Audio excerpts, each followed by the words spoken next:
Gede Sumarjaya linggih nilai rute tol Gilimanuk, mengwi perlu dikaji ulang.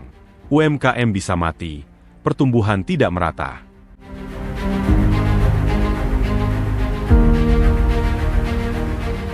Rencana pembangunan tol Gilimanuk, mengwi kembali mendapat sorotan.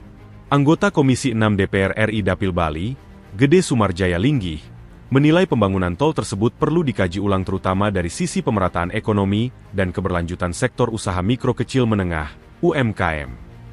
Menurutnya, alur pembangunan infrastruktur strategis seharusnya tidak hanya mempertimbangkan efisiensi konektivitas, tetapi juga dampak pemerataan pembangunan antar wilayah.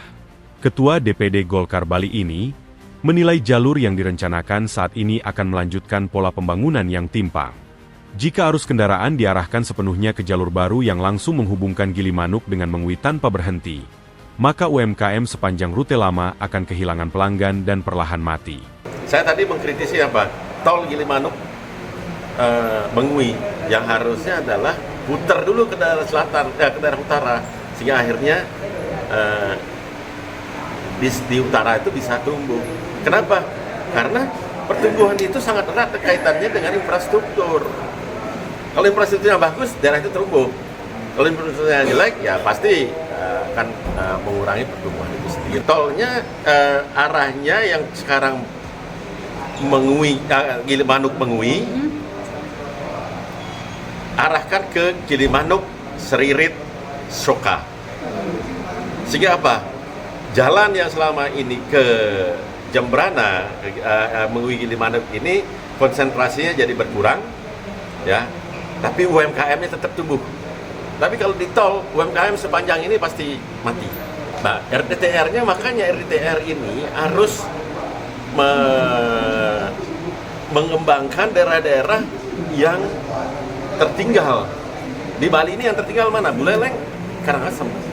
Itulah tugas pemerintah, ya, sebagai penyeimbang. Harusnya anggaran-anggaran itu ke daerah situ. Karena bagaimanapun di sini, yang di daerah selatan ini, dibiarin aja udah tumbuh. Makanya dibantu di mana? Daerah-daerah yang sulit tumbuh. Melalui apa? Infrastrukturnya yang baik.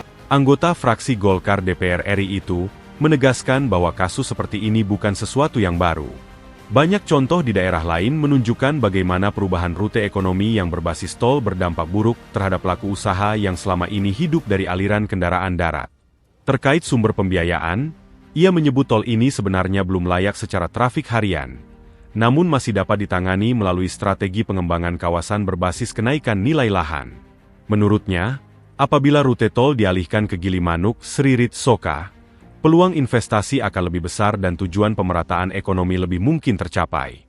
Kalau yang saya bilang, kalau yang di Gilimanuk Seririt Soka ini lebih memungkinkan investor tertarik. Kalaupun tidak tertarik, Pemda pasti untung kok kalau melaksanakan itu. Dengan obligasi daerah? Dengan obligasi daerah.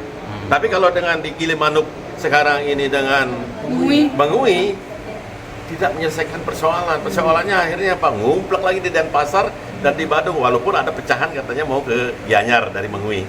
Tetap aja semua orang ke Badung dan ini. Kenapa nggak dipecah dulu ke Lovina? Kenapa nggak dipecah dulu ke Tulamben? Kenapa nggak dipecah dulu ke Kintamani? Kenapa nggak dipecah dulu ke Bedugul?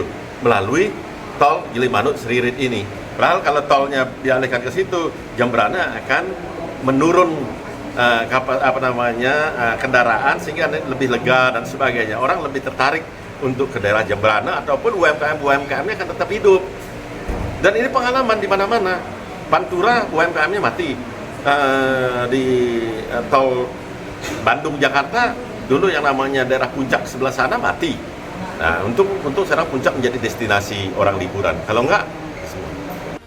Gede Sumarjaya linggih menyerukan agar arah pembangunan transportasi harus mendukung masa depan Bali secara menyeluruh, bukan hanya wilayah yang sudah berkembang. Bali 1 mengabarkan.